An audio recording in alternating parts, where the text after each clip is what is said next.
Welcome, beautiful creatures, to the Lightness of Being podcast, where we celebrate the dance of life and explore ways to find joy, laughter, and lightness, even when faced with challenges.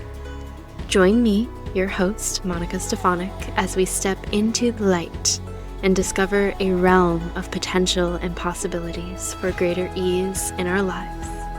Let's laugh, learn, and grow together. Do you mind if I start with an opening blessing? Yes, or do you have things you do? No, please do that. Yeah. Awesome. I was like, oh yeah, we're getting in a container. So We let's are, create yeah. the bookends. So and deep breath into the nose.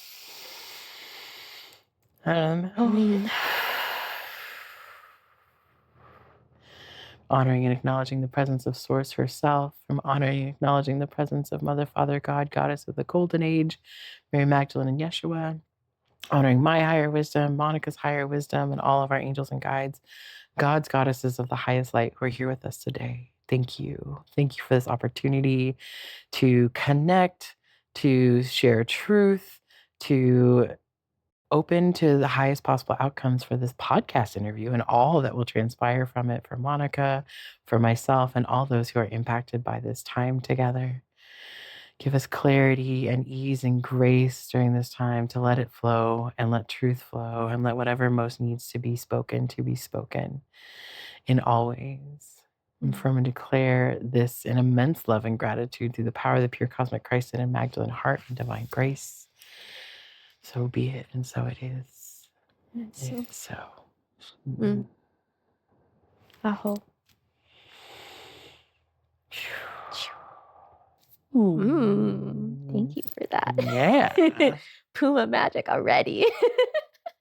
Yes. Yes, we're here. Welcome, beautiful beings, to this episode of the podcast. I have no idea which one we're on now, but it's fine. We're here. That's okay. We're just present. We're just present. We're just present in the moment. I'm sitting here with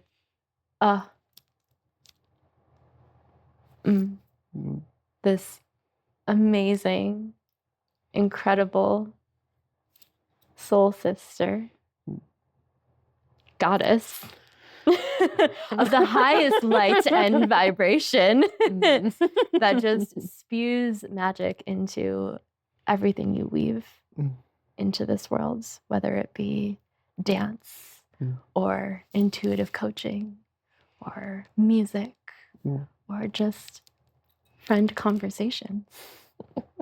It is an honor to know you, to be witnessed by you. You have been with me through some things. Yep.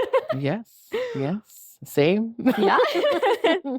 Welcoming the amazing Puma Star. Is it okay that I call you that? Yeah. Yes. Many people do. Yeah. Thank you. Thank you. It's an honor to be here with you, and so truly honored to be asked to be a part of this and to get to speak and to be witnessed and to witness and continue weaving community, even though I don't technically live here anymore. Yeah. But just expanding that. So yeah. It feels like you never left. I mean, does anyone ever really leave anywhere? No. Maybe sometimes. Maybe sometimes. Yeah. Sometimes you have to leave the tribe to bring back the medicine. And I feel like that's a lot of what happens here in Bend, right? People come and go, things ebb and flow. I mean, that's true anywhere. And we are meant to sometimes leave spaces, even ones that we love so dearly, because that is the next assignment. Yeah. It's not that we have to leave things because they're bad or wrong or no longer in alignment. I mean, the alignment part is true, but even me moving to LA wasn't like, I'm done with Bend. It was, my assignment here is complete. In this way, I'm being called there. That doesn't mean that I still am not connecting here, because this is still part of my story, my community. And so, that's what I'm finding to be true at this level. It's not like anything has to be bad or wrong to move into our next level. We just do it. And you get to come back in full force and just share Yeah. all of your offerings. Yeah. Like from all the magic that you've been creating down there in the sunny sun of LA. It's funny. It's been much rainier than expected. Yeah. Necessarily so, Yes. right? With the fires. I don't know if I told you this, but they had no rain. And I know my assignment, like I said, my time here in Bend was complete. Yeah, because you moved down right after all the right after the fires were starting. I'd already had the move planned and I postponed a week. And then I was like, oh, here's why. Literally the day after I got there, I arrived on a Friday night. I unpacked the van on Saturday. As soon as I dropped it off, the rain came. Wow. And I was like, oh, yeah.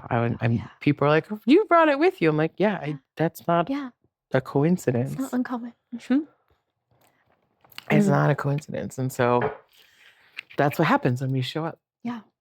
In alignment. In alignment. And do the thing, even when we're not sure why, or if it doesn't make sense on paper or logistically. I'm like, never in a million years did I feel like I needed to leave Bend.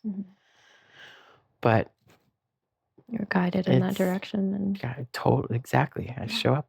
For your expansion. Yeah. Which is beautiful. As you were speaking to that, I was just thinking about my trip to Spain, which I leave in a few days, which is like such an honor that we get to do. You're my last one before I go, which is so great. I know it's like divine timing is so wonderful. Perfect. You getting in last night. Because I mean, I travel a lot, right? And yet like over the last few weeks or so, I've had this as it started to get closer. I'm so used to traveling, but then this fear started to come up within me, which was really interesting. I was like, what is this? And I was on a walk by the river and just like, talking to source. I was like, I don't understand what this is, but there's a real fear coming up here to the point where I was like, do I cancel this trip, which I'm going for a training, right? So I was like, do I cancel this? Like, kind of what I did with this move. I was like, if this is not in alignment, like, please show me, like, make that really clear. If I'm meant to go, also make that really clear, which it did. And I realized when I was on that walk by the river, I stopped at one moment and I was just observing. And I realized that part of the reason I didn't want to leave was because I love this land so much. And even though I love Europe and I love Spain, it's going to be a beautiful time. There's something about like, Bend is kind of a bubble, but also I've been deepening in such incredible connection with this land here. So like the rocks, the soil, the river, like all this river that I walk every single day, that I sing to almost every single day. I'm like, I don't want to leave you. So there's this kind of aspect of like loss. And though it's not loss, I was like, I'm going for something. And I know that I'm going to come back a different person. And then I also realized there was another side of it where it's like, because the fear that was coming up was around my mortality, which then my brain goes to the space of like, oh, are the planes going to crash, right? Like what your monkey mind does. Yeah. And I was talking with Maya.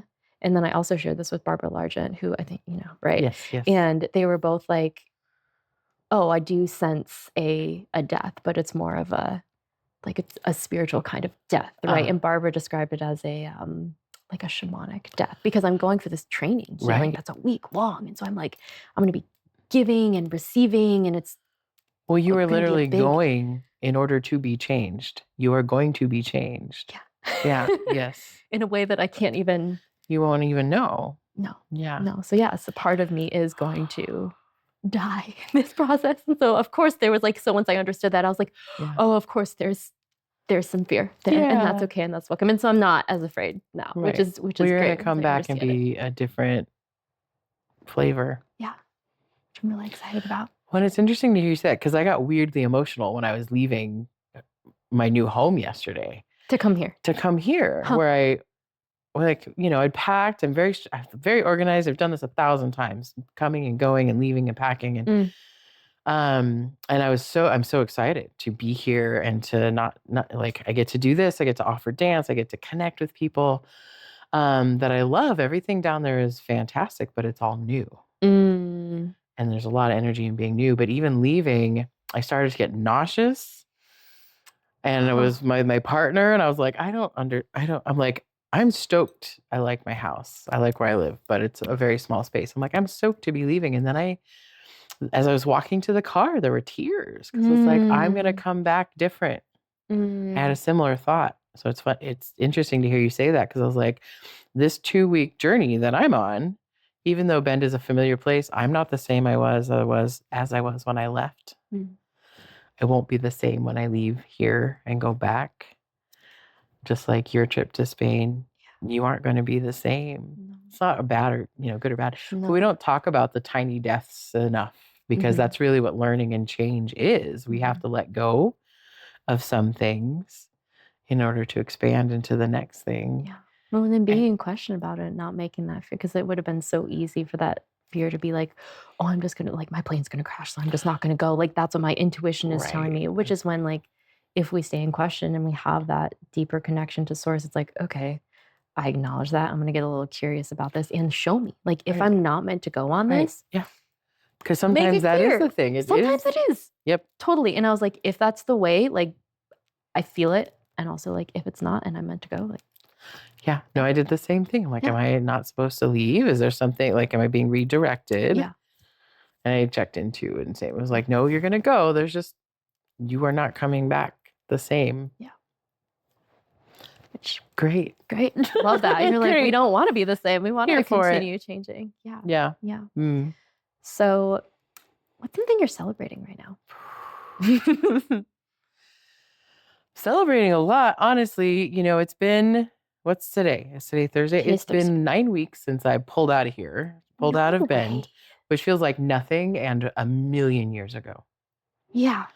And so I'm really just celebrating. I was like, I've done a lot in 2 months. Like, it feels like a long time and not a long time. Like getting settled, getting more in my rhythms and routine in LA of all places. And when you're like, I'm moving to LA, I was like, what? I know. Me too. Many times. I was like, what's happening? So I'm really celebrating myself for just like getting in it. Like, I left here on such a big thing. I quit my job. I was like, hey, I'm going all in on myself and my private practice and like being a spiritual entrepreneur. Fuck yeah. Which is fucking terrifying. Yeah. So I'm celebrating that and then coming here and not as a like, oh, I missed everyone. I'm so sad. I'm like, oh, I'm so stoked to, shake off the dust a little bit. I haven't facilitated dance down there yet. I've done online and I just connected with some spaces and places. Like, it's been a lot of exploration. So I'm celebrating that. And something that's really coming through for me is, it's like, who am I here to serve at this level? Like, what's happening now? Like, I kind of fell into ecstatic dance when I got here. And now I know there's more waiting for me. And I'm really celebrating this, just being so bold and audacious in all that I'm doing. It comes up in almost every conversation. And people are like, how do you do what you're doing? And I'm just like, I don't know, just the audacity of living my truth. And that's really coming through is like, oh, that's the next level of like helping others and supporting others in building their confidence, building their audacity around living their truth. Because what else are we doing? I mean, there are a lot of ways we can do this. I certainly haven't always done that. Yeah. But at this level for me, I'm like, I can't do it any other way. We're at this period of time where it feels like, especially the great change that we're undergoing, right? It's like it doesn't even feel like an option anymore. Like, we really need everyone in their own authentic individual power and their uniqueness and our unique gifts. And the way to do that also feels really scary sometimes because it's unique. Like, it may be similar in a way to what other people are doing, which is why it can be interesting to like model yourself or then start to even compare yourself. It's like, oh, well, someone else is doing that. So like, no one's going to come to me if I open my business or start to do like, there's all those narratives, right? But it's also like, which is stuff that I've gotten into as well. But I'm also like, there is something like, I have my own uniqueness and I also have, I feel this call in this certain direction. So it's like, I don't have to know what it's going to look like at the end. I don't have to know what all of the steps are, but I also know that like, these are the nudges that are taking me. That was like something that you taught, like follow the nudges, right? I say that all the time. And that was something I got from you. It's like, follow those little steps in the direction and just deeply, capital T, trust in the unfoldment of how things are meant to be. But we really need everyone to step into this, but it's scary, that vulnerability, that boldness. It's like, yeah, you might get criticized. Yeah, all these other things. But it's also like, how do we, which is like part of what you do with your coaching, right? Is like, how do we stay solid and sovereign and free in that knowing. So then we can lead forward from there. Yeah. Well, 100%. And it is, I mean, really is follow the breadcrumbs, right? Just don't settle for them. We've all done that. We're like, this is fine. We don't do that anymore. We don't do that anymore. Mm-mm. And you've heard me say, I'm like, I didn't come here for fine. And that works for some people. We all have different journeys. Totally. Our karma, whatever that is, that's not a comparison or a judgment to what anyone else is doing wherever they're at in their journey. And if that's where you want to choose, that's beautiful. And it's a bumpier road when we deny who we are. Yeah. And I was just reading something earlier today about, there's so much fear. There's so much story around fear of being seen. It's not safe to be seen, all these things, whatever the trauma is. I certainly am no stranger to that myself. But really, this idea was coming through that it's less so about being afraid to be seen, because we actually all crave to be seen. We want to be seen. We literally pay people to see us in a variety of ways. Therapists, counselors, healers, coaches, whatever that is. I personally have some exhibitionist tendencies, and I'm like, great, whatever, I'm out here. Yeah. Because I need to be. Yeah. And it's less so about that and more so about the attachments to the consequences. Oh, I might be judged. I might be rejected. They might not like me. They might not understand me. They may straight up hate me with the witch wound, right? Whatever past life, like they literally might stone me for what I am saying. And those happens. Are all valid things. Or cancel culture. What, there's always like, some what of if I do all this work and put myself out there and then it's 2:22 on the clock, by the way. Great. Of course it is. Of course it is. We're all in the right time at the same time. Yeah, like what if I do all this work and put in all this time or whatever, and then like the second that I launch something, it's something like that happens, right? And then what do I do? It's like, okay, well, that's also like a redirection in a way, and like you're meant to meet something there. So it's like having the understanding of approaching that as it comes in, whatever it is, and also that space is having this conversation with someone else of like, we do tend to have this mindset of like, what if this bad thing? What if that bad thing? But it's like, what if it works out? What if it's the most amazing thing ever? Well, I love where you're going, because this literally is what I'm working through in this moment, because I've launched things and they have flopped. Yeah. I had this whole thing. It's still part of what I'm doing. Like this is some of the mind shift from employee to entrepreneur for anyone who's not been in that arena for a while, is failure is what grows us. And it's what we're learning. I launched this whole, I had this whole thing around embodied leadership. It is still a big part of what I do. But I was like, here's this thing. I had no one sign up for it. Wow. And I was like, okay, I was guided to do this, but what did I learn? I'm like, okay, just need to start a little earlier. And where am I sharing it? What was my mindset? What were my beliefs? I just launched, what did I do? Well-Nourished Leader. Yeah. Which I had one sign up. I'm like, okay. I've had other people kind of come in and are curious, or they're like, not right now. And I'm like, okay, what am I learning from this? One, I launched this within a month of moving. And I was like, look, I never would have launched something so quickly. But they're like, you're pulling the trigger, you're doing it, and you're going to learn as you go, because it's still developing me. Yeah. And so I didn't fail in the sense of like, oh, it didn't work. I'm like, no, I'm getting so much. You learn so much from out of this as I myself am taking myself through this program. I've got the one client. I've got this whole thing around, I'm going to learn so that I can do better. Yeah.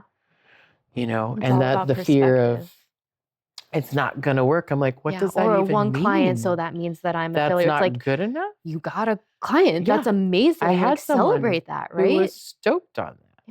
And so I'm also like, oh, here's where I'm tweaking. Like, I'm just getting all of the information. And so I think there's this push, especially when we're creating new things, of like, what is success? I mean, of course, I want dollars in my pockets because rents and things, but learning to work with how the law of magnetism is around that also means I have to be really honest, clear, and be in truth, not just in like, oh, I'm speaking my truth, but I also have to be really honest about like, where did I with yourself not honor guidance? Where did I not do the thing?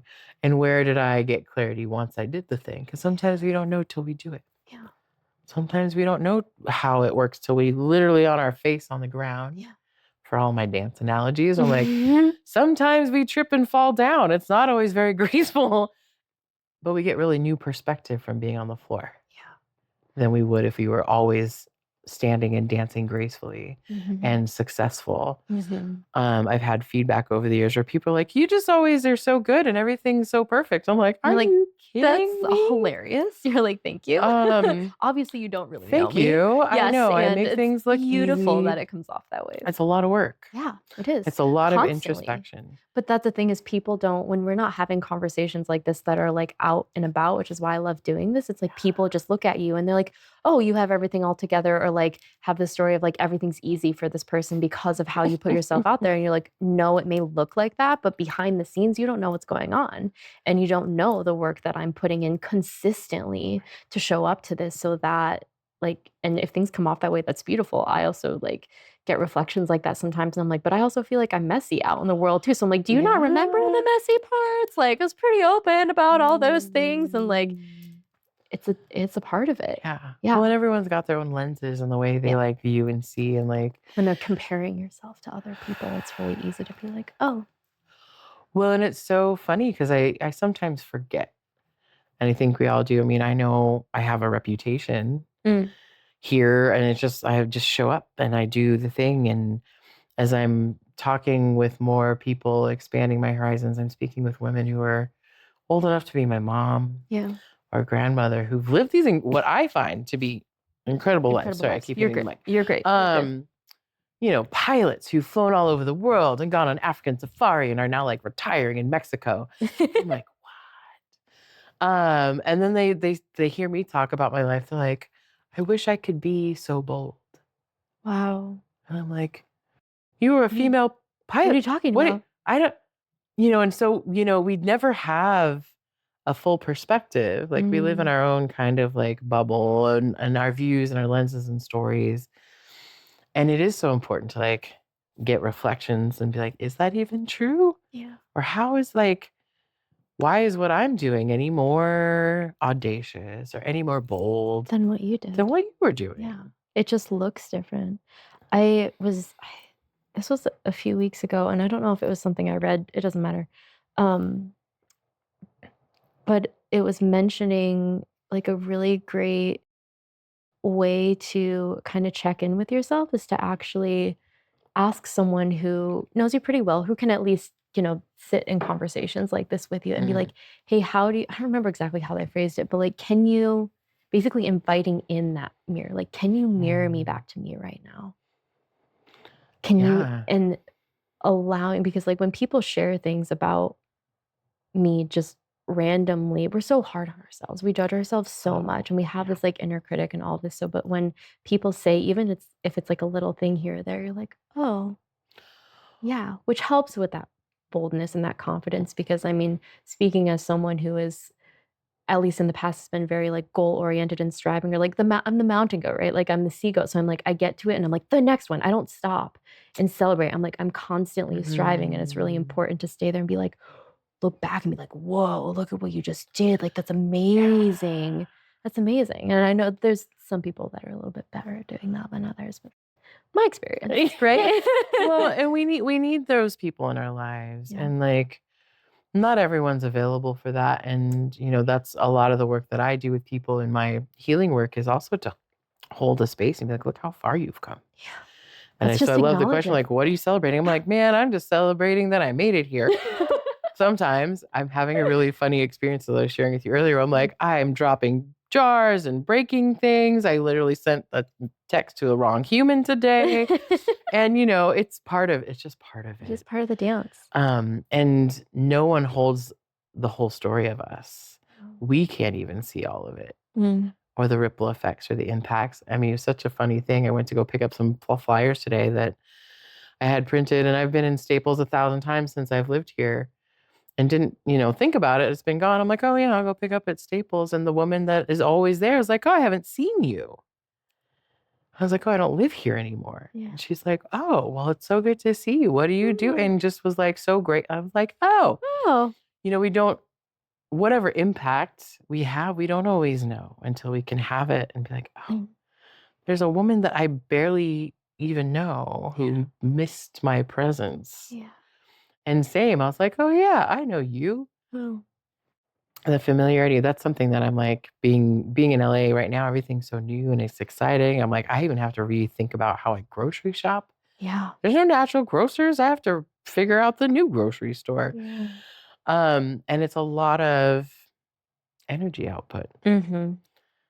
And it's the pendulum swing. It's like everything's new and exciting and different, and like that has its own toll, like its own energy exchange versus like being someplace that's very familiar and easeful, comfortable, even if it's not always fun. Mm-hmm. That's a whole other thing to talk about. But then there's also a danger in getting too complacent. Yeah. And so it's always this continual weaving and dance of like growth, new expansion. It's uncomfortable. It can be very cringy. And that's how we learn. Yeah.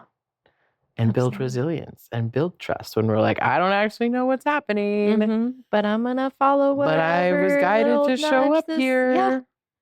It's like kind of how there was a little part of me when I was, talking to Source about this trip to Spain that like wanted it to be a no so that I could stay here and be comfortable. And which is crazy. I'm like, anyone that knows me is like, wait, you don't want to travel? Like, I don't understand. You don't want to travel? You don't want to go to Europe, which is a place that feels like home to you? Like, I don't understand. But even voicing that, even in this moment, feels wild to say, right? To be like, I actually had a moment where I was like, I recognized I wanted it to be a no because I wanted to stay here and be comfortable because again, that like fear of like not knowing what that death was going to be like. But I'm like, this is like the space for you to lean into. So.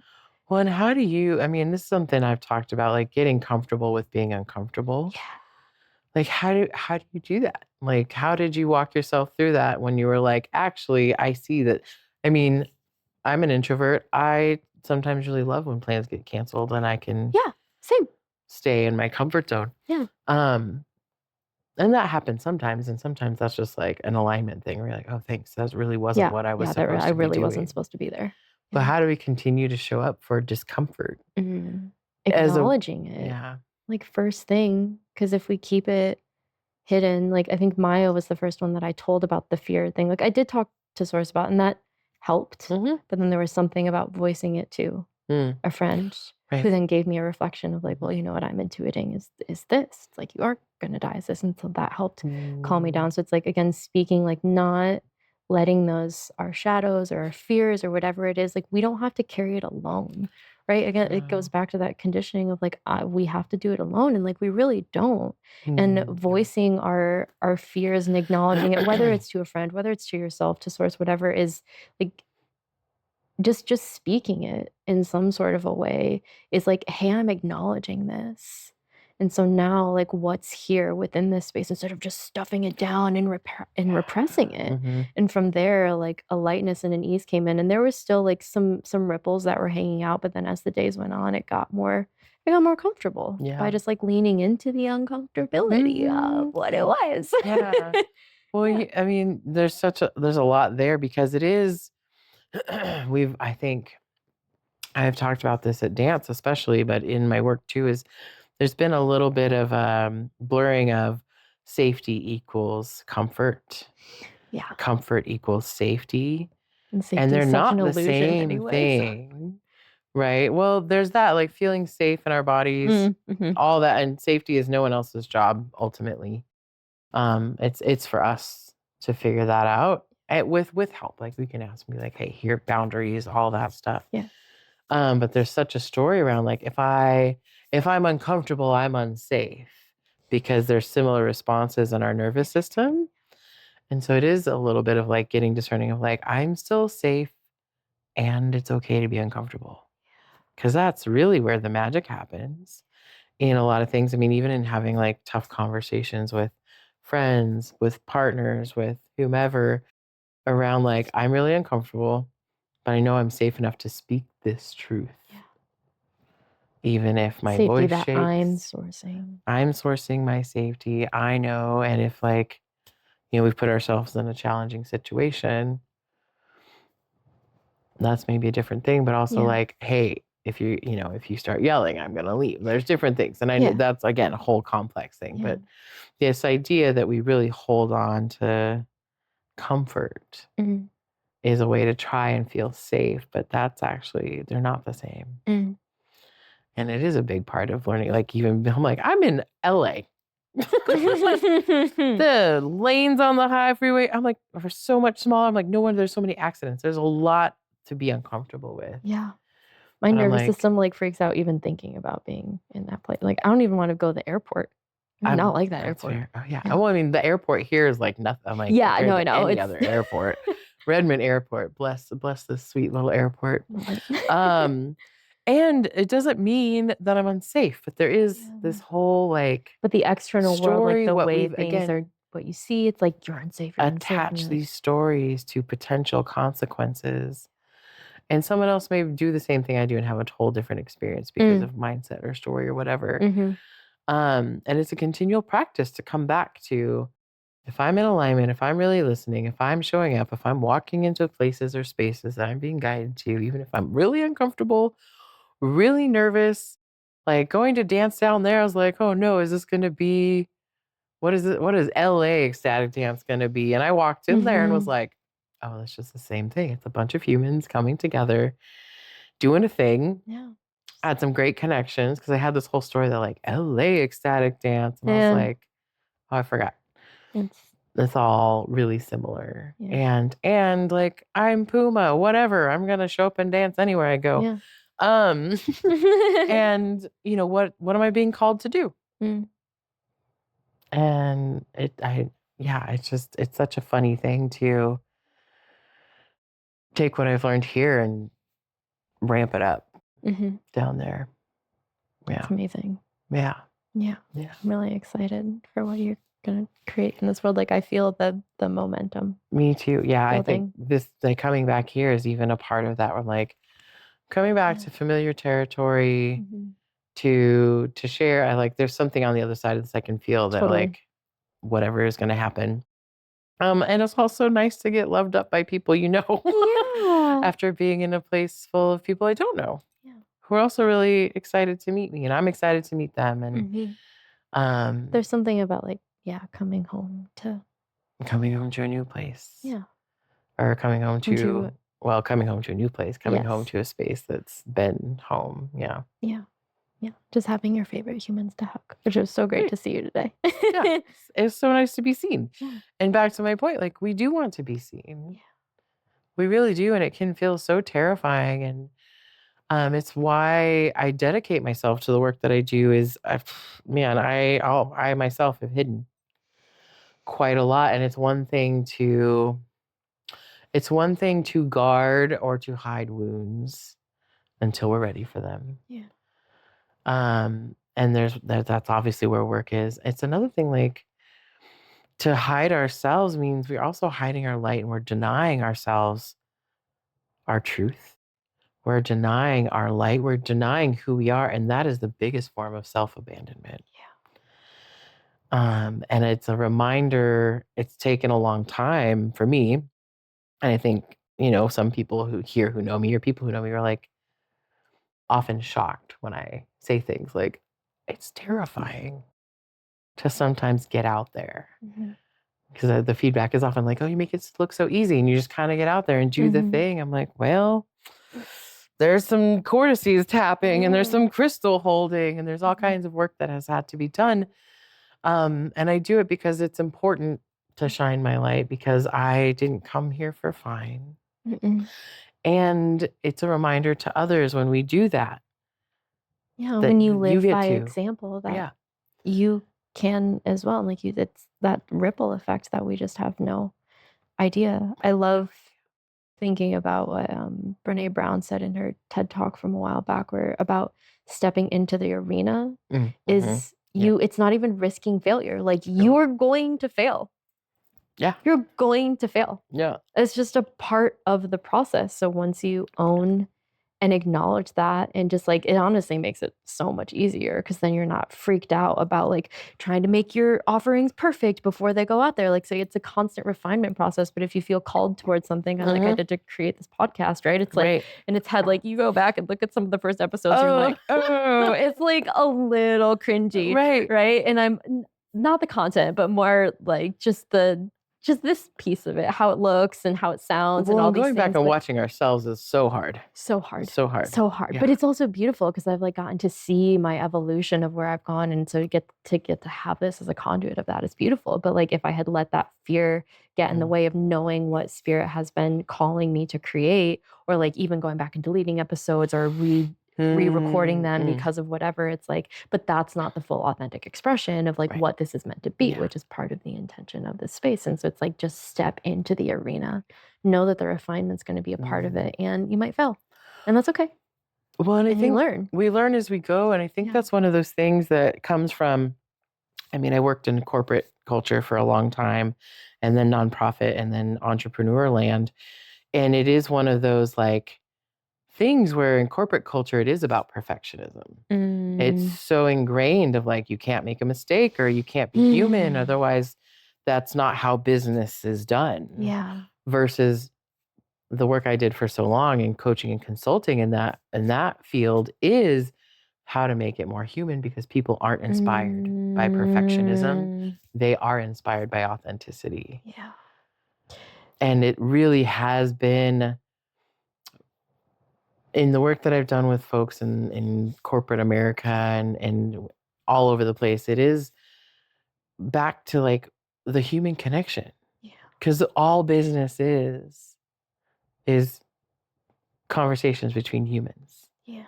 And when we forget that is when we fail. And we can look at these big like corporations and businesses and be like, oh, those things, but like, they're also made up of humans all trying to do a thing at some point they thought was for some reason that was important to them. Yeah. Whether it's to put food on the table, or there was a mission, and there's a all passion of that there.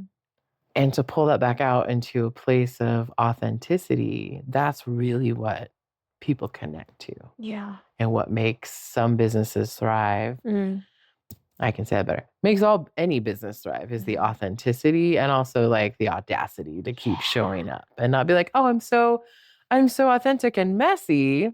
Brene Brown also says something to the effect that I'm about to butcher is like, vulnerability without boundaries is just like it's messy. Just a mess. Right? Yeah. Like there is this like, we have to find our own balance of like the authenticity, the being human, while also like holding a professional line if people are going to work with us. Yeah. I say that as someone who's been a counselor and therapist. If I was just like sharing all of my deepest wounding and leading from that place all the time, nobody would work with me. Yeah. And not because I'm trying to get people to, but like what kind of trust would I build if I was just a hot mess all the time? Real. And so that even coming back to, and you probably know this, and I was just speaking to this with some friends who also have recently found themselves quitting jobs, being laid off, coaching world. Now everyone is a coach. But people are afraid to get specific. And I myself was really afraid to get specific. So I'm like, I can coach anybody, everyone, anyone. I mean, I could. I have the skills. You know, I didn't have as much who are you really trying choice. To reach? But who am I really here to serve? Yeah. Especially since I do get to choose. Yeah. And I'm here to serve people who want to really be bold, embodied leaders. Are ready to choose that. And not necessarily out there, but like we're always leading our own selves. Yeah. And it takes a lot of work to say that and lead people through that if I haven't been doing the work too. And our work out there reflects what's going on in here. So you start here 100%. And you do it here. It's like everything that you're wanting or desiring from your life is a direct reflection of what's happening right here. So it's like, start here, right? Always. Like that's the message. Willis and I were talking about this, like all the spiritual texts, like all of it, right? It's like you come back here to do the work first, and then everything just starts to ripple out. And there's so much more, at least in my experience, like disruption, but still ease, like ease even with like the failure, the disruption, all of it, the redirection because of the way that you've worked here. And so you just like reorient and re-navigate and readjust and move forward from there because you have this like super solid core of, I got this. Mm-hmm. Yeah. Well, and we have to, it's always an inside job. Mm. I mean, I said that for years that the inside track is a place I worked. Yeah. Whereas like coaching is an inside out approach. And that was sometimes really hard for people to grok with and like trying to work a corporate job and like be so separate. And that is our mainstream culture of trying to separate our like work from our home. And like there are boundaries. Yeah. But there is no separation, really. And we have to start inward. Because if we're out here, I mean, everyone's different things. I mean, I know Willis and we all have our different lenses and who we're serving and how we're serving and how we're showing up in the world. But we can only take people through darkness if we have walked it too. If we're leading in that way. And that's kind of like embodied magic is my business. Embodied leadership is a facet of that because back to what we were talking about, if we really are embodying our authenticity, our magic, our true essence, we actually can't fail. You can't fail at being who you really are. I mean, we can fail at trying to be someone else because that's not our thing. But I feel like I've recently gotten to this experience. I was just speaking with someone yesterday about this, where it's like, it's been so easy for me to intellectualize and like know like this is whatever my purpose is, like there's been a knowing of like, yeah, this is me, or like I was talking specifically about like worthiness because that's been the biggest thing for me about feeling worthy. And I'm like, I know I'm worthy of receiving this from the universe, this beautiful gift that has like come into my world. I know that. But there was once I actually got to the embodied level of it, I didn't truly know. And once the embodiment came in, I was like, oh, this is a totally different state. And it's like, once that came in, it was just like solid. Yeah. So solid. And I was like, there's no wavering here in what that feels like, which allows me to step forward into my dharma, what I'm here to offer, and also just like, and in my professional life and my personal life, and hold my boundaries so that I can continue to create and foster connections and play and do all of these things without everything being like that more masculine, very rigid. We have to follow, things have to go in this direction. From that embodiment, it's like, I got it. Like, it's okay. But there was a shift where I was like, I know what this is. Oh, well, yeah. But then you feel it and you're like, oh, I thought I knew. Right. Well, and that's something so important, the distinction, because we have to start with just talking the talk. Like we don't usually just start like being fully embodied. I mean, I'm sure maybe somebody out there has done it, not me. And we give people a lot of shit for that. And there's a place and a space where it's like, oh yeah, we have to start somewhere. And we have to start there because that's kind of the conditioning, that's kind of the programming. But you're right, there is so much around like the difference between knowledge and wisdom. And we're in a very like be in your head, intellectualism, blah, blah, blah, like over intellectualizing even our feelings. And that's really embodiment, is bringing in all aspects, the mind, the heart, the body, the spirit. And finding your knowing here and instead the of inner knowing. Yeah.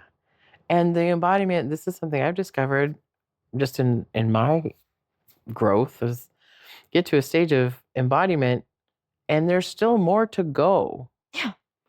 You know, I've dropped in a new way where I'm like, I didn't know it could be like this. And that's not to judge my past self around like she thought she knew what she's talking about. It's like where she was, she did as much as possible. Yeah. We can only lead from where we've been.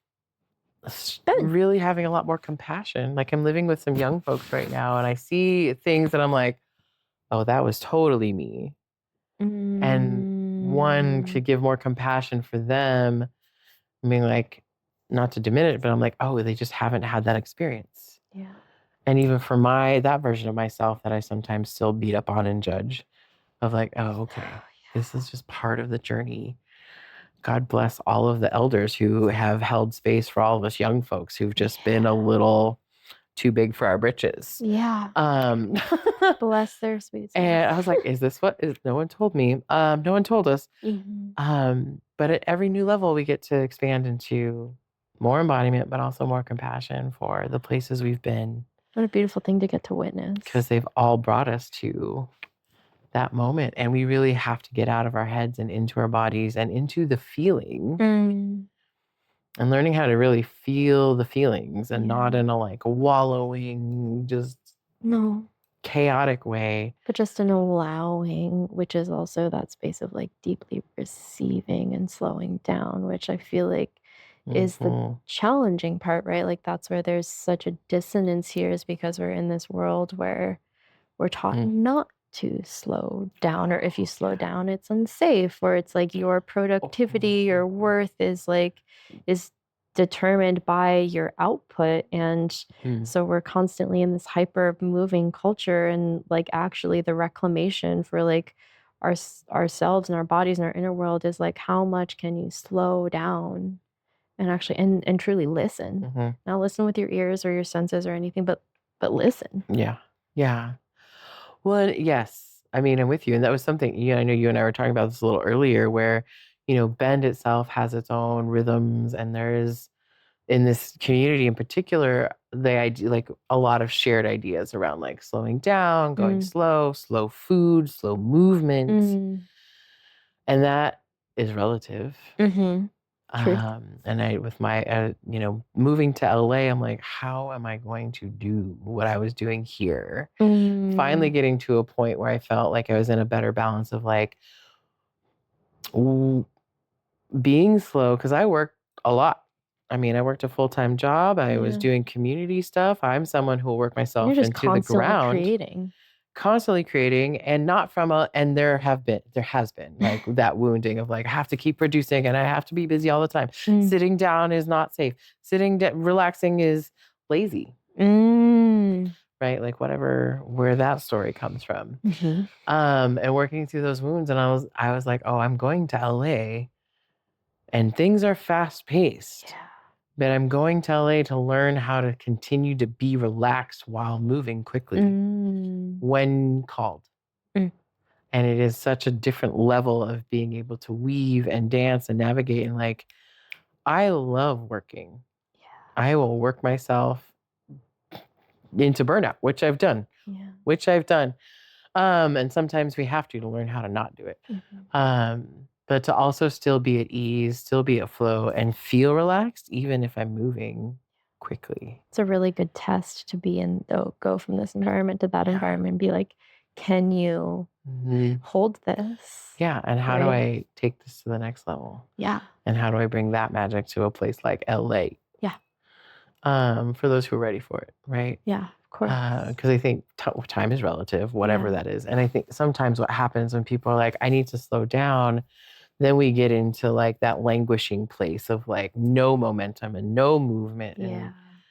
But again, the opposite side of the pendulum. And it's coming back to finding the weaving. Like the masculine, the healthy masculine isn't rigid, which we all embody. We have to create the structures. I've had to create them and learn how to embody my safe, sacred masculine for myself. Now that I don't have a job telling me what to do with my time. Even though I did what I wanted anyway. And so that my feminine creatrix can also be in flow. Yeah. So it's not railing against structure, even though I myself have done a lot of that. But finding the rhythm.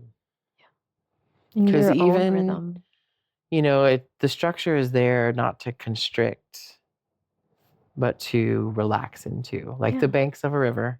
Yeah. They don't like keep the river from flowing, but they create a space for it to flow with potency and with power, versus if we just had no riverbanks or no focus, the water would just dissipate, and it might do some things, but it kind of just doesn't quite go where it wanted to go. Yeah.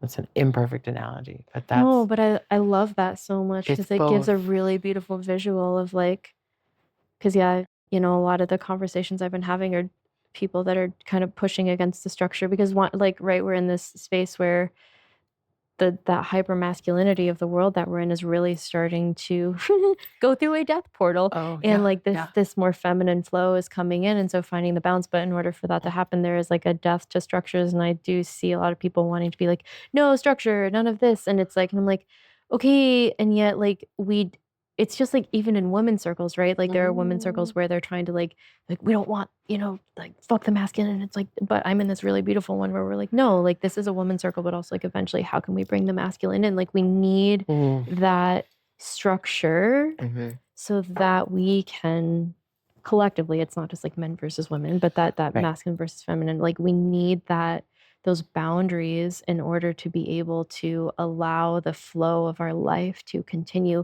But now that we're in this death portal, it's like Yeah. we all as a collective get to have an input on what that structure gets to look like moving forward Right. by leaning into our inner selves in that sovereign space and leading from alignment Yes. instead of from fear and from all these other Yes. places. And it takes courage Yes. and it takes humility, and because to get there we have to face ourselves, and it's it's scary and it's messy, and like, but to have, you know, people like you that are coaching, and like there are other really amazing therapists and a lot of different processes out there that can help hold us Yeah. in these spaces. And like, you know, a big part of like where I see even my work going is just like encouraging people into the space of like, it's okay to lean into that part of yourself, right? Like even in the work that I do, it's like I have people that come in with the same things all the time, and I'm like, and like how do we start to move beyond this? How do we like reach your true self, and like to let you know that it's safe to do that, and this is a safe space where we can start to explore, like even conceptualizing that. Like I'm not asking you to Right. take any big step, but even just Right. like taking a moment here and now, and like even if it's like the littlest tiny bit, like opening your mind up to a different possibility of a way to live, to be, to realize that like this anxiety or this tension or all this stuff that's living in your body, like it doesn't have to be like that your entire life. And it's coming from something so much deeper. Well, and I love that because that, I mean, there's so much there. I mean, it's creating new structures. It's not trying to save old structures, or even anything we fight, we create more of. Mm-hmm. And it is a letting What we go. resist What we resist persists, and what we accept that.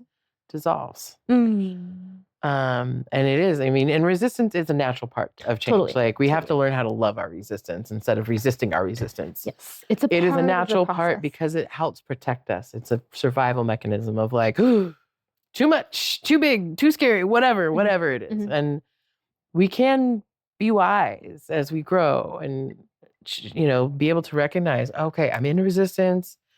Cool. Is there anything in particular? And we don't need to go down the rabbit hole. Like we also are always like, well, why? And like trying to like that intellectual figure out. It's like, we don't always need to know why. Sometimes it's helpful to avoid repeating patterns. And, you know, but it is coming back to, we get to create what we want. And sometimes we are creating from an unconscious place. And that's the work I lead people through in the healing work, is to bring what those blocks are to awareness, because we can't make changes to things we aren't aware of. Just like this comes up in a community a lot, or even feedback is like, oh, I don't want to hurt their feelings. I'm not going to say anything, whatever, it's fine. It's like, but they don't get the opportunity to change. I just had this discussion with my roommates where I'm like, if you don't tell me these things, if I am unaware of something that I'm not doing, I'm in a new house and I'm in a new system, like I don't know the system. So and if you don't tell aware. me, it doesn't mean that I'm dumb. I'm just unaware. We can talk about the I'm dumb story. A lot of us carry. But it's just like, no, we just bring awareness to it. And from that place, we can start to shift and make new choices. And in making a choice, a conscious choice, is where our power lies. And I'm in the empowerment and liberation business. I love that. for Can I be in that business myself. too? I'm Yes, like, yeah, no, I'm here. We're here. We're here. We're doing it We're here. We're doing it. because I'm like, yes, that's that right there. That. and what you said, we have to face ourselves. We have to see ourselves. Like, yes, we want to be seen by others, but truly, we have to see we have ourselves to first see ourselves. in order for that to be mirrored And- back to us. And we can only be seen as much as we see ourselves, and we can only see others as much as we see ourselves.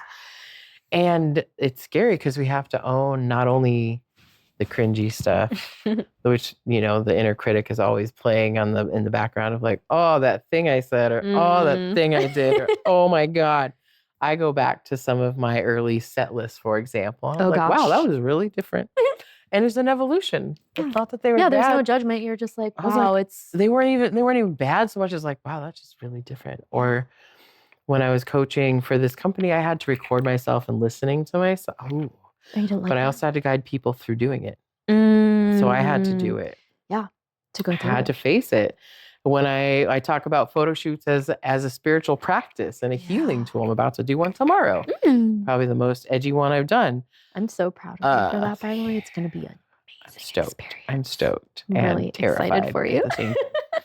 And it's not for anyone else. No, But I also am like, oh, I get to be seen in this way. I'm going to see myself this way. And sometimes I put those photos away for weeks and have to come back to them later. Yeah.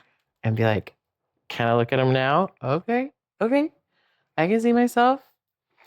And it's all part of the journey. Yeah. Back to that perfectionism. We're not going to get it right the first time. No. Get it right. Or even the first 100 times. Do we ever really get it right?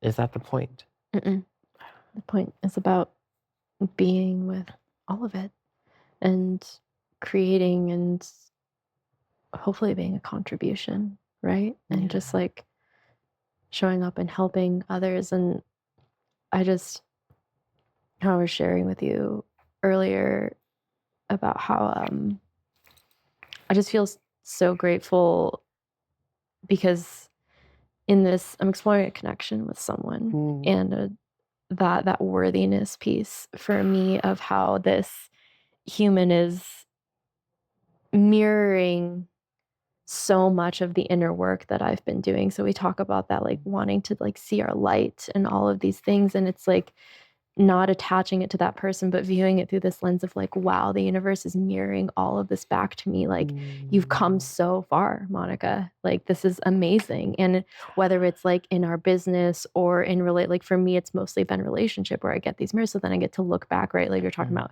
listening back to old set lists and stuff. I look back on like past connections, whether it's friendships or romantic relationships or even like with family, right? And getting to see the evolution of that and of myself through it and be like, whoa, you've come such a long way and had to go through those like intensely cringy pieces to meet yourself. Yes. And be where you are. And so instead of looking back and with a lot of judgment, there's just so much compassion and love. And not just for me, for the other person and all these things. And also getting to just like honor and revel in what's being presented and mirrored to me right now. Just be like, whoa, this is fucking phenomenal. Like, and you know, just what I've been telling everyone, but it's also the space of thank you. Like every day, just like if there's anything that you do, just saying thank you. And show me how good it gets, how much better, like how much better can it get? How does it get even better? What? And this is phenomenal. I'm like so excited for like, if this is where I'm at, like think about like the evolution of where I'm going. And and then it gets to be like, it gets to be fun and exciting. And I know that it's not going to be sunshine and rainbows, even though I feel like really great right now. Like there's going to be cringy points, but it's the way that I get to meet those spaces is from a much more embodied, deeply like rooted self space. So I'm kind of like, bring it on, you know? I'm like, I know it's a part of my evolution. So like whatever's here for me is here for me. And I know I can meet it in a completely different capacity than I've been able to before. And I'm so proud of myself for that. Yeah. And the people that have been there with me along the way. I'm very grateful. Such an honor. Well, and that part of what you were just saying is, I mean, we were talking about the eclipse portal. We just all went through. I went to a place of deep rage that I hadn't experienced or hadn't. So what I'm getting to is on the other side of that, because it was uncomfortable. It was hard. I was like, oh, don't take it out on anyone. But man, I want to be so mean to my partner right now, which was when I recognized that, because that's not who I am. Just some of these old relationship things or wounds that hadn't had an opportunity to be seen because I haven't been in a partnership in quite some time. And I was like, oh, I've done so much work around this. And I know, and my old story used to be like, I should know better. I'm a counselor, I'm a therapist. I've done all this work 20 plus years. I do the things and that was not the story I told this time. I was like, I am now safe enough and at ease enough and embodied enough to handle this intense rage from a childhood of abuse and trauma that now I finally get to. You get to feel it. I finally get to. And while, man, I just want to burn the house down right now. I am so grateful. And it's not always easy. It's not always fun. And this is what I say. I'm like, I want to create spaces for people and teach them, support them in their own self-healing so that they can feel safe enough to do the big work. Because we get to. Yeah. Because we came here, this is a perspective around, for those of us who've had a rough go of it. We come to guide people through the darkness because we've had to walk through it. And we can't if we haven't. And again, everyone's got their own thing. That doesn't mean like, oh, I've had so much trauma, I'm so much better and more evolved than anyone else. This is the work I do so that other people don't have to do it as much. Yeah. It's not about playing the victim to your story and leading from that space, but it's about being like, yeah, there's been darkness and like I'm here to be a guide into the light, the lightness of being. Podcast. Oh, welcome. Yeah. Yes. Yeah. Hello. Here we are. Hello. Here we are. And it's not easy, and it is also an honor, just like the ancestral work. When I'm like, what did you do? What did I do? What did we do? What happened? Okay. And there's been times, and we've seen this in like on the hero's journey of like, why me? And then there's the whole breakthrough. I'm like, because I am the one. Yeah. And I will take it as far as I can take it. And I get to, and it is, and I'm like getting emotional, but it is an honor. It is an honor. It's an honor and a privilege, and I don't think I would want it any other way. Yeah. What's the saying? It ran through my family until it ran into me. Yeah. And I was brave enough to be the one. And to show up and take it as far as I can take it. Yeah. And when you reach these states of, we truly feel like bliss when you get to it and you're like, oh, this is like the piece of what it's for. And like, when you embody that state, people do feel that when you're guiding them and leading them through it there, because they feel this resonance within you of like, it's possible, like it's truly possible. Right. And if you haven't actually done the work and gotten to that state, like you can say that, but people, someone's going to feel if that's truly authentic and resonant or not. Oh yeah. Yeah. Oh yeah. We've all, yes. Yeah. Well, and that's the thing, like, that's, I mean, when I talk about embodied leadership, that's what I mean. Sometimes we just have to go first. Yeah. And we will believe things are impossible until we see someone else do it, or we try it ourselves, right? Mm-hmm. And sometimes, it's not always up to us to do it all on our own. We do have to do things on our own, but we don't have to do it alone. Yes. Like no one else can do some of the work for you, but we can have practitioners, healers, community, to help hold us around, hold around us, not hold us up. Hold around us in the space and create places where we can be messy and create places where we can be joyful, the whole range of it. The whole range, and to be seen in like our humanness and in all of it, and to embrace all of it, not just. Well, I was starting to say earlier, I was like, it's not just about owning our shit, but it's also owning our greatness. Yeah. And it's both of those things, because if we can't own all of our own selves, someone else will. Mm-hmm. And we'll give that power away to someone else. Mhm. And then we are not free. Yeah. And then we're a slave to whatever story or program or whatever thing. And like we all start there. Yeah. Just where like being bold in that Yeah. action comes in. I was also, again, I don't know if this is something I read or listened to a while back, but they're sharing about how like, you know, we get little messages all the time, right? If we're listening, even if we're not, we still hear things of like, hey, maybe create this, or like, this is a piece, which is why, you know, we take notes and stuff all the time. Mhm. And a lot of time when that comes in, it's like, at least my process has been like, oh, okay, so how do I fit this in? And then like, I don't actually always do something with it because I like that perfection of like, I can't see the whole process. Right. And what they were explaining within this is like spirit or source or however you want to say, like dropped this into you for you to bring this through. And if you don't act on it, not that it has to be that day, right? But if you don't notice that that is a nudge for you to act on because there is a resonance within you and an alignment with you and what you have to offer into the world of whatever this message or this thing is to bring through, if you don't act on it quickly enough, it's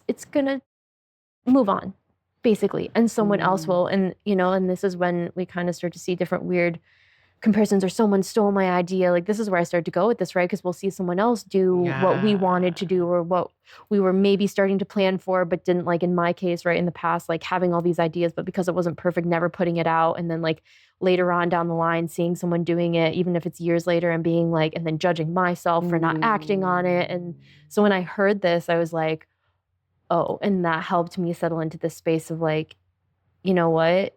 Once I hear the things, I'm going to write it down and I'm going to sit with it and find a way to integrate it and weave it in whatever way that it's meant to, because I know that this is something that's meant for me to bring through, even if I can't see the bigger picture of it. Yeah. I think because I don't want to play small anymore. And I know that I'm being given these things for a reason. Well, and they always come through for some reason, whether it's yours to create or it turns into something else. Yes. Yeah. And I think maybe it was Brene Brown talked about that in Big Magic, or like if it comes to you and you don't do anything, it will. It could have been Big Magic because I have that on my Audible. I was like, I feel like that's where it came from. Okay. Also, if it's meant for us, it won't leave us. Yeah.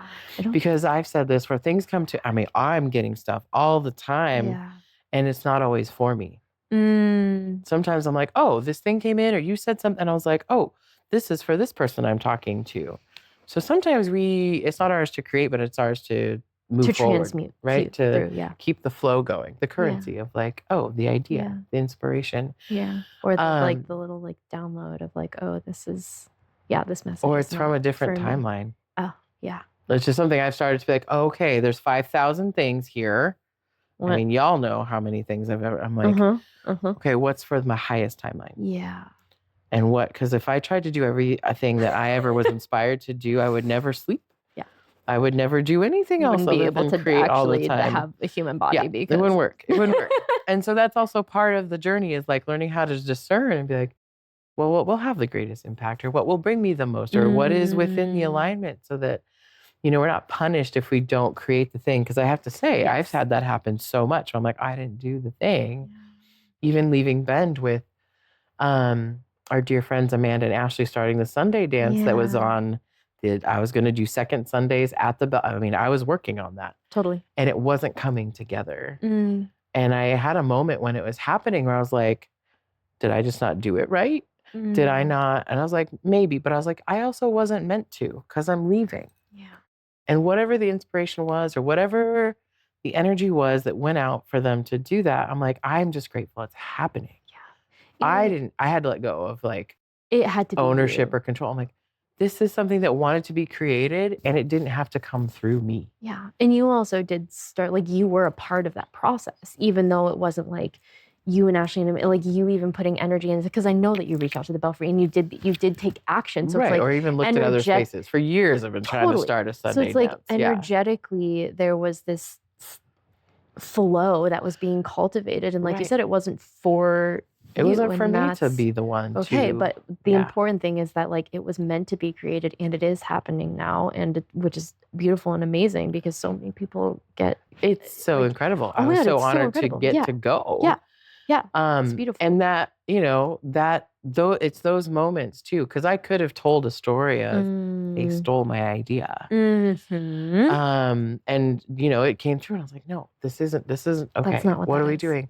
And it's even in those moments where we play the comparison game or the blame game, or that person's already doing what I'm doing. Back to something you were saying at the beginning too, but nobody can do it like we can. Yeah. There are lots Even of if someone's coaches doing out something there, similar. Yeah. right? There are lots of healers out there. There are people with similar titles and better titles, whatever. And it's not a comparison, because we really are here to serve certain souls. Yeah. In whatever way, wherever this podcast goes, whoever hears it, whatever that sparks for them, and whatever happens, and coming back to like being audacious in your truth and speaking it, and not in a egotistical, like I'm talking over everybody all the time, but in a like, I'm going to speak my truth, and it's okay if it rocks the boat. It's okay if it hurts people's feelings. That's not mine. I can't control their feelings. Like, I'm not going to be a dick about it, hopefully. I'm not going to be a jerk about it. And you know what? But it's not your I might be. responsibility how someone receives it. Because even if you're saying something with the highest intention and compassion, it's like it still may trigger something in someone, and that's not yours to. No, and we get so caught up and attached, like, bless our human hearts. We don't want to hurt people. Yeah. We don't want to cause harm. Which causes us to be small, though, sometimes, and not speak our truth. Right. And then we diminish ourselves, and it's like, we are so powerful, but it's also not ours to control anyone else's experience. Certainly we can be more mindful about how we speak our truth. We can be mindful of the words we use. I just said, don't be a dick. And I'm really trying not to say, I'm like, man, why do we associate our anatomy with things that are bad? Yeah. Not that I have one. Wow. Yeah. Anyone's men, women. There's so much in the collective that we're trying to heal around the masculine and feminine. I love that. And we're going to fuck it up. Yeah. We're going to do it. We're going to hurt people's feelings. We're going to rock boats. We're going to say things that are triggering. And if we are doing our best, it's not a perfection game. If we're doing our best, and speaking our truth, we are going to trigger people, and we are going to inspire them.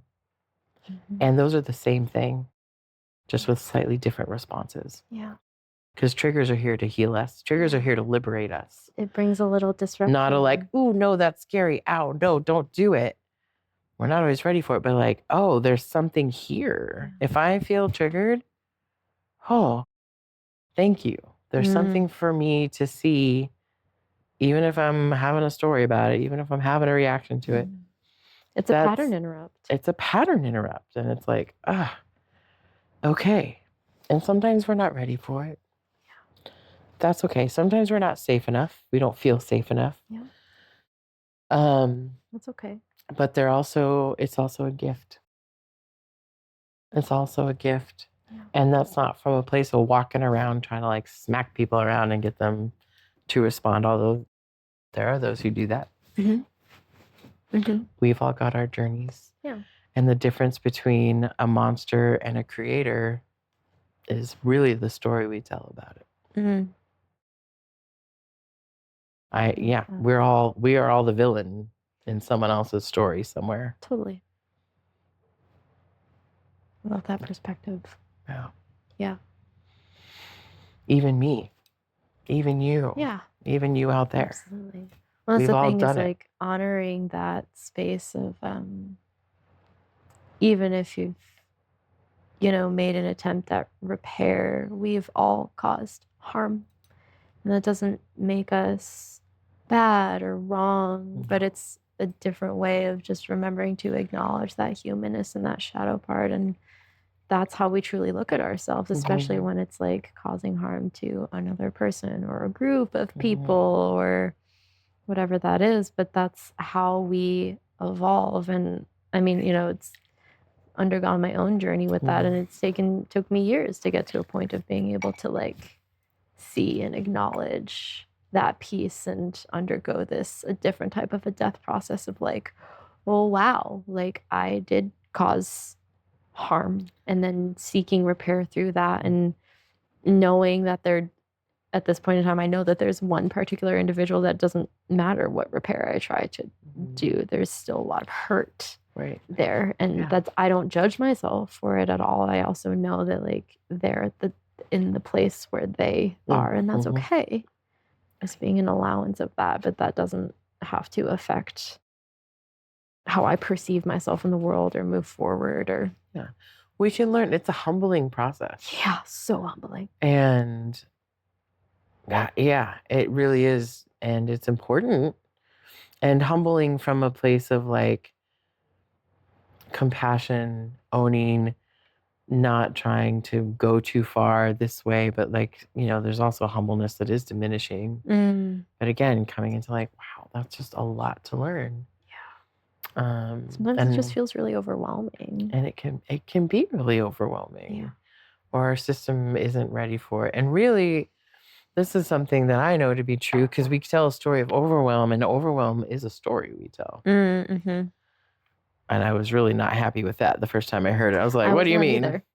I think you were one of the first ones to tell me that, and I was like, oh, I know. I don't like that. Because as our grown-ass adult self, we have put ourselves in that position somehow. Yeah. And so we can choose differently. And it's usually our inner wounded child that's like, this was too big, too much, because so many of us did take on too much. Yeah. We didn't have the tools or the capacity or the awareness or the support for a lot of, and so it is some of that. And so it is continuing to come back to like, okay, so I'm feeling overwhelmed. I feel overwhelmed. So where's this coming from? What is Getting this? curious, being present to it all. Right? Those are my coaching tenets for anyone that's talked about like presence, curiosity, authenticity, transparency, and a lot of humor and grace. Yeah. Because it's really hilarious sometimes of what we do and how we tie ourselves up in such knots and get overwhelmed. Henry agrees. Henry agrees. He's like, be more dog. Be more dog. Be more Just dog. be more present. Be more present. So when it comes to like living your boldness, what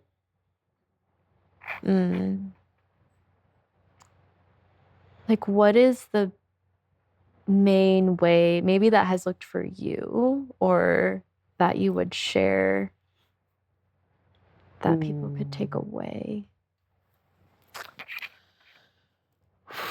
Yeah. It's being bold doesn't mean being loud. And it really comes from a place of honoring what feels true to me, even when it doesn't make sense to anyone else. And that can look a lot of ways. That's such an easy thing to say. But it's not only just having the knowing, doing the work. We can sit in meditation all day, but if we don't actually take the action,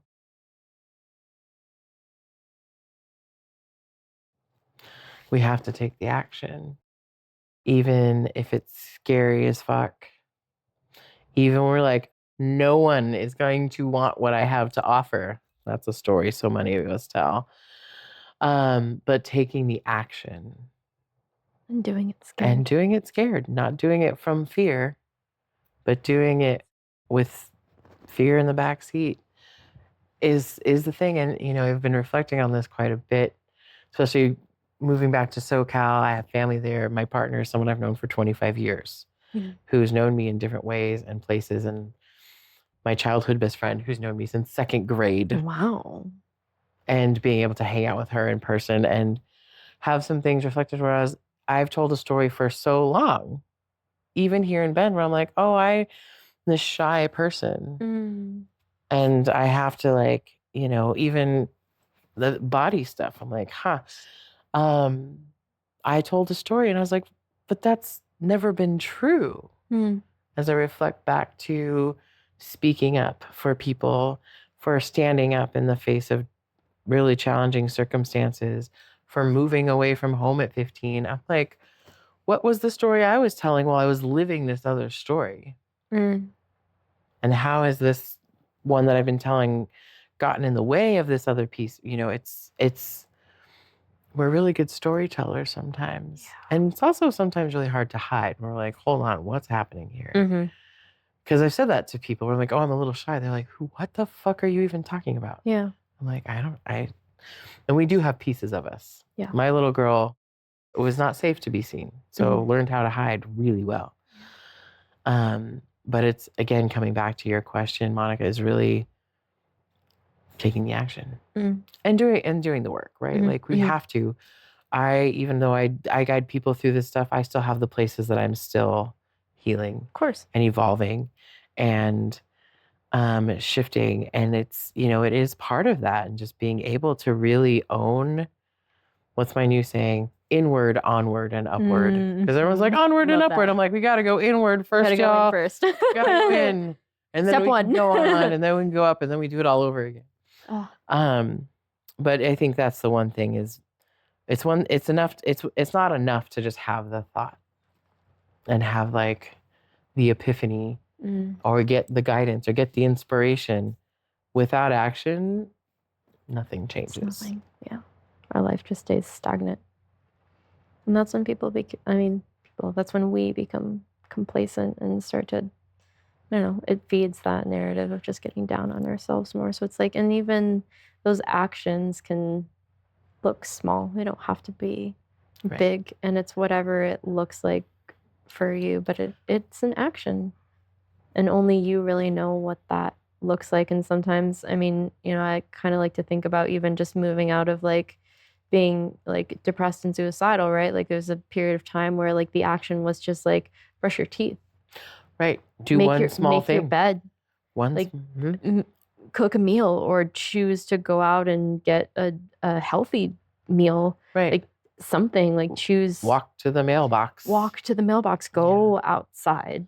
Like the things get to look so small, and like, that's a place that I was in. And when I reflect back on that, I'm like, wow, to be where I'm at right now, where like those are things I don't even think about. And like now it's bigger actions, and yeah, sometimes they are scared, but it took moving from this very, very foundational space on my journey to get to where I'm at. But if I didn't take those little actions, like crying on my knees at the stove while I'm like trying to make myself food and just like moving through the things, but being like, I'm doing it. Right. I'm showing up. Right. Yeah. And sometimes sometimes we fuck it up really bad. We're like, for well, sure. At least I tried. Right. Maybe you burn the meal. Whatever. Like, that makes you cry more. You're like, okay, but at least it up. At least I tried. Yeah. It's fine. Well, yeah. And it's, I was sharing with you having my this funny, like in less than 24 hours of being in bed, I've done so many dumb things, or they've happened, or like literally I'm like staying at a friend's house, they're not home. I'm like, where's this plunger? Like all these little things that I'm like, in having driven 14 hours, been really tired, I could have just had a meltdown. Yeah. But I was like, this is hilarious. Like whatever is happening is hilarious. I'm going to laugh about this. Nothing seems to be doing anything that I want it to be doing. How do I slow down? Why take life so seriously? I just broke the jar of olives. Whatever. It's fine. It all happens for a reason. But I could have just been like, fuck it, and walk away. Yeah. And move on. All of this, forget it. Like, why did I even show up here? Like this space of like collapse instead of. Right. And sometimes it's like, okay, pause, slow down. What's going on? Or even just that, taking that. Sometimes a bold action isn't about getting up on a stage. Right? Like I said, sometimes it's not being loud. Sometimes it is get out of this bed. Yeah. Sometimes it is pick up that phone. Sometimes it's ask for help. Yeah. Sign up for the thing that you've been afraid to. Pick up your life and move all over again. Yeah. This is not the first time I've done this. And every time I do it, it feels a little more easeful. It's still crunchy. A thing. Moving it's still a whole thing. Like you're resetting your foundation. Things are crumbling and shifting and breaking, and it just gets to be a part of the process. And just slowly taking those, because I moved recently as well, and it's like all other parts of my life were crumbling around me, and it's still like slowly throughout it, just taking the little actions, like how am I showing up in this moment, but also allowing for the collapse of emotion to just fall onto the floor and letting that be a part of the process, but then picking myself up and taking the next action in the next moment. And I think it just comes back to this state of like slowing down, deeply being present, and taking access consciousness talks about like taking living life in 10-second increments. Like, okay, what am I doing and what am I choosing in this 10 seconds? What am I choosing in this 10 seconds? And because a lot of times, like my old way of being was like the freeze state. So it's like if you're frozen, you're like, man, I'm in this freeze state. But if you can get to that state, what am I going to choose in the next 10 seconds? Okay, maybe I'll stand up. Maybe I'll like shake and move my body, and from there things just like start to evolve, right? But when we start to view things through a different lens, which comes to like having tools and having guides and leaders and teachers, and finding the people to like coming back to the beginning of the conversation of just like, we don't have to do this alone. And so finding the community that's there to support you and like unwinding that story. And it's like we're here to walk each other home. Like we're just here to support each other and finding those that are in alignment with that. And which is why like we have healers, we have intuitive guides, and the work that you do is so beautiful and incredible. And I've had the honor of doing sessions with you, which were so profound over my birthday and a few years ago, and healed big things with my family from a distance. And, you know, I'd still get chills thinking about it. And it's amazing to think back to that, and also to just get to support each other in that. And And I mean, it's, and I would amend a little. It's taking the inspired action. It's not just any action. Sometimes, you know, like we get caught up in that hamster wheel and letting go of attachment to the outcome. Because like your example of like trying to cook dinner, but on your knees, I'm like, yeah, man, we've got so many ideas how it should go. It never goes the way. And we have to let it go. It's that active surrender, not like whatever, I give up, but like I'm showing up. I don't know what this is gonna do. I don't know what's going to be. I mean, coming into this interview, I was like, I don't know what we're going to talk about. Me either. We're going to see what's going to come through. I don't know where we are with time or any of that, but like, it's so simple, but it's not always so easy. And we have to start setting ourselves free from the stories, the narratives, the weight, the things that we've carried. Because something you said earlier is like, we carry things around for so long that we don't have to. And maybe for a time we needed to, or maybe like all of our like coping mechanisms and our trauma stories, resistance, these are all survival mechanisms. And once we get to a level where we can be like, oh, I'm actually safe. I am always safe and protected. Crazy things happen. And like, if we're really moving through the world in a way that's in alignment, we're gonna get it wrong sometimes. We're gonna make mistakes. We're gonna fuck it up. We'll go on scenic routes. We're going to potentially break limbs or have pain, and it's part of the process too. It's part of the process too.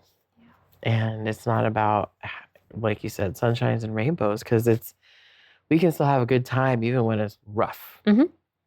And by a good time, I mean like I might not be in joy right now. But I know this is developing me. When I was in my like happening for me rage portal, and I just was like, I don't even know how to hold any of this. I had to let go and be like, I don't know. And that gave me the capacity. Instead of being like, I don't, you just have to let it go. Obviously we could talk about this for days. I was like, I could stay here all day and talk to you about all of it. It's true. Or let's just have another session. Yeah, I love that. Maybe I'll come to you next time. I know. Yeah. Beautiful. Thank you so much for sharing you and your presence and your time and your wisdom and such an honor. And your gifts to this community. Thank you for the opportunity. Yeah. Is there anything that feels left on your heart to share as we start to close? And we'll have all your information in the show notes for people to find you and your offerings and all the magical mystic mayhem that you create in this world. Mayhem being a good word in a good way. I'll take it. Yeah. Sometimes it is mayhem. That was the word that came through, and I was like, sometimes it is. Sometimes it is. Yeah. It's such an honor, and I know sometimes it's easy to say. It's easy when it's easy. It's easy when it's easy. Mm-hmm. It's when it's bumpy when we get to learn how to be masterful. And it is not always easy. And if it's bumpy, it's a blessing too. Bumpy is a blessing. It might not be the most fun, but there's a blessing there. Yeah. And not in that like Pollyanna, love and light, everything's good all the time kind of way, but in like, man, that's going to fucking hurt. And I'm here for it. I'm going to grow. And we all get to choose. We do. Mm-hmm. But I'm grateful. And I get to be here. I get to be this version of me because of the actions I've taken and because of the community I've been in. And to be received in such a way. I've never lived in a community like this and been received in such a way. I have no idea what's going to get created in LA. I have no idea what's happening after right now. And for whoever hears this, like, you don't either. Yeah. And you never know how it's going to go. When I showed up to my first ecstatic dance 8 years ago, never having heard of it, never having experienced anything quite like it. And I stepped on that floor and I knew I was home. I could not have predicted.